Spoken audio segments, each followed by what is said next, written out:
Are you a hedgehog or a fox? Are you able to deeply focus on one specific activity, such as rolling up in a spiky ball and sleeping through the winter? Or are you alert to changing circumstances and keep your eyes and ears open to new threats and opportunities? My name's David Spiegelhalter, and I'm a statistician and fascinated by the problems of risk and prediction. Philosopher Isaiah Berlin wrote a famous essay, The Hedgehog and the Fox, after a famous poem by the Greek poet Archilochus, who said, "The fox knows many things, but the hedgehog knows one big thing." Think of the people you know, either privately or public figures. Are they hedgehogs with one overarching way of looking at the world through which they interpret all around them? Or are they foxes with no big principles of philosophy who muddle along, adapting to what turns up and changing their minds along the way? Politicians, of course, tend to be hedgehogs, but some are more pragmatic and foxy than others. Now, who would you trust most to make predictions about the future? A confident hedgehog or an uncertain and vacillating fox? This was put to the test in a long series of experiments by political scientist Philip Tetlock, who studied 284 experts, making 28,000 predictions about long-term events. Tetlock was looking at who predicted best.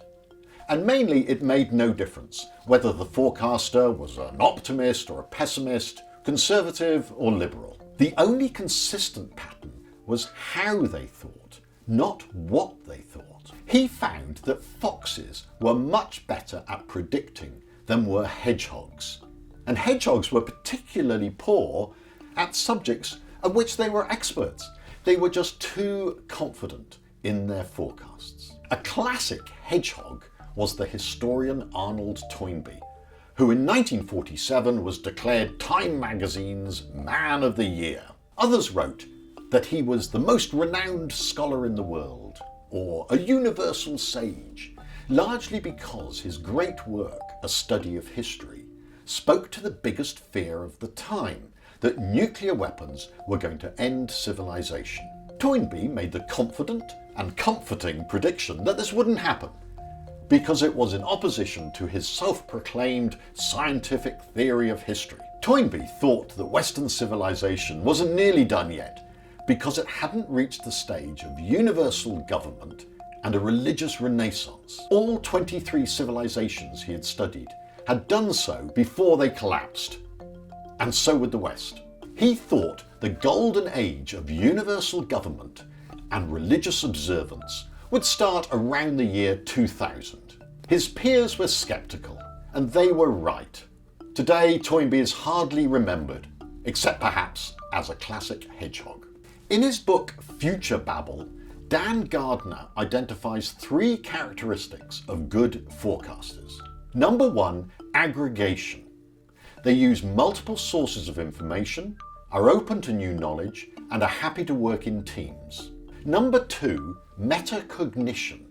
They have an insight into how they think and the biases they might have, such as seeking evidence that simply confirms preset ideas.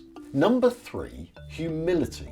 They have a willingness to acknowledge uncertainty, admit errors, and change their minds. Rather than saying categorically what is going to happen, they are only prepared to give probabilities for future events, acknowledging, in the words of that great sage Donald Rumsfeld, both the known unknowns and the unknown unknowns. So when someone is telling you what is in store for you, the country, the world, just ask yourself, are they a hedgehog or a fox?